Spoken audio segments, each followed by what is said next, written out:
So this is what I have to expect in spring. Eh? Ah, perfect. It was just raining and sunny before, and now this. If it's like this tomorrow, it's going to be so much fun. I have to go back to school tomorrow.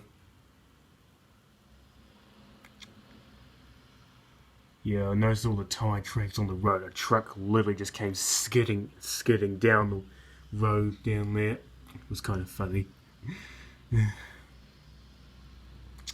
Wow, perfect day. So cold right now. Yeah, I'm not gonna lie, the neighbours are really lazy. That bin has been down there since the truck came last week.